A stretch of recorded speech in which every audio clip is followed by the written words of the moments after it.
The first time Seraphina Vale agreed to a blind date after her accident, she almost cancelled 3 times before sunrise. 3 years earlier, she had stood on the balcony of her company's new headquarters, smiling for magazine covers and ringing the opening bell of a successful tech empire she had built from nothing. At 38, she was one of the youngest female CEOs in the country, admired for her sharp instincts, fearless leadership, and relentless ambition. Then one rainy evening changed everything. A truck driver lost control on a slippery highway, and within seconds, Seraphina's world shattered into twisted metal, shattered glass, and unbearable silence. When she woke up in the hospital, she learned that the damage to her spine had left her paralyzed from the waist down. Her investors stayed.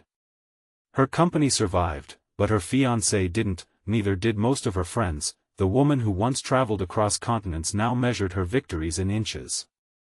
Getting out of bed without assistance became a triumph. Sitting through board meetings without breaking down became an achievement no one applauded. Success felt meaningless when every mirror reminded her of what she had lost. That morning, sunlight poured through the enormous windows of her penthouse overlooking the city, but Seraphina barely noticed. Her wheelchair sat beside her bed like a permanent reminder of a life divided into before and after. The blind date had been arranged by her physical therapist, who insisted that happiness could still surprise people when they least expected it. Seraphina disagreed. She had spent years watching men become uncomfortable around her. Some pitied her. Others treated her like fragile glass. A few were drawn to her wealth and influence. None of them saw her. She had no expectations anymore. Before we continue, take a moment to like this video, leave a comment, share this story, and subscribe to Kindness Hub if you believe kindness and second chances can change a life when hope feels impossible. Her assistant helped her choose a simple blue dress and drove her to a small daytime cafe on the edge of town.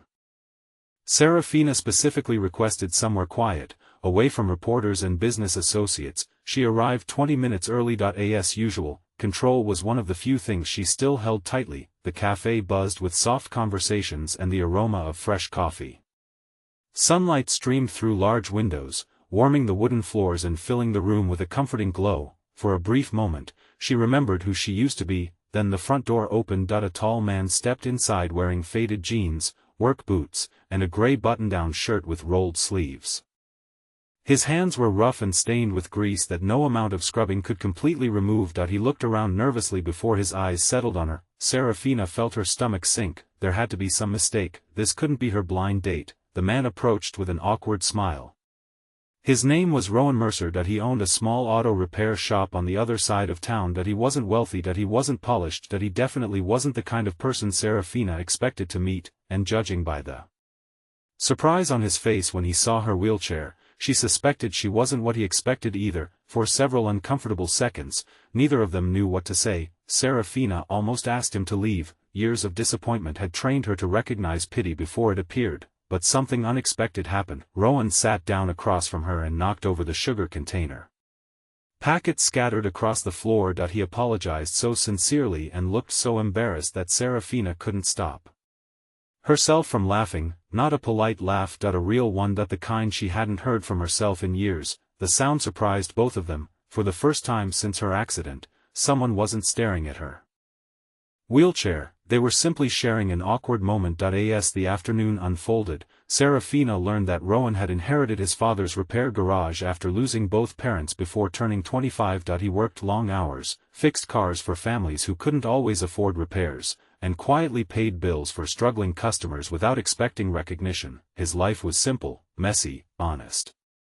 When Seraphina asked if he had researched her before meeting, he shook his head. He admitted he avoided searching online because he preferred meeting real people instead of internet versions of them. The answer caught her off guard. Most people knew exactly who she was before they ever spoke to her. For once, she wasn't the famous CEO in headlines, she was just Seraphina. As the afternoon sunlight softened, Rowan told her stories about restoring an old motorcycle with his father, rescuing stray dogs that wandered near his shop, and teaching neighborhood teenagers basic repair skills during weekends. His life wasn't impressive by magazine standards, but it felt genuine. Seraphina couldn't remember the last time she had experienced genuine. Before leaving, Rowan thanked her for spending time with him. Not once did he call her inspiring, not once did he say he admired her strength, and somehow, That meant everything. Over the following weeks, they started meeting regularly. Sometimes he brought lunch to her office, sometimes she visited his garage. The first time she rolled into the repair shop,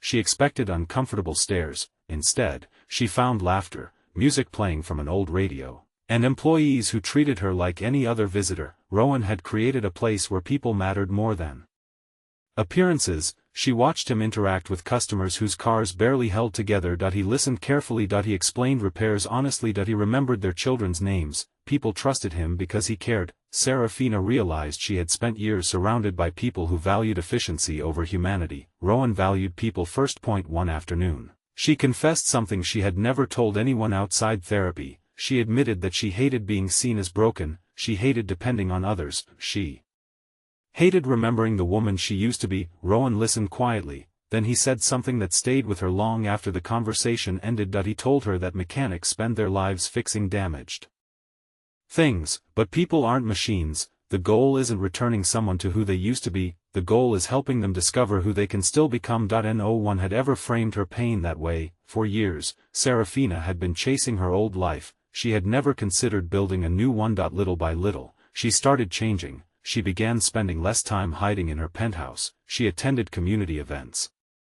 She visited Rowan's weekend workshops. She laughed more. Her employees noticed. Her board members noticed. Even she noticed. For the first time in years, the future didn't terrify her. Then everything nearly fell apart. A business magazine published photos of Seraphina visiting Rowan's garage. Within days, reporters flooded the small shop. Social media exploded with speculation. People accused Rowan of pursuing her for money, others mocked Seraphina for dating a mechanic. The comments were cruel, brutal, humiliating. Seraphina wanted to disappear again. She cancelled meetings, ignored calls, closed herself inside her apartment. The old fears returned. Maybe happiness wasn't meant for people like her. Maybe the world would never let her be more than a headline. 3 days later, someone knocked on her door. It was Rowan. He wasn't carrying flowers. He wasn't carrying grand speeches. He held a small toolbox. Confused, Seraphina invited him inside. Without saying much, he rolled into her kitchen and fixed the cabinet door that had been broken for months.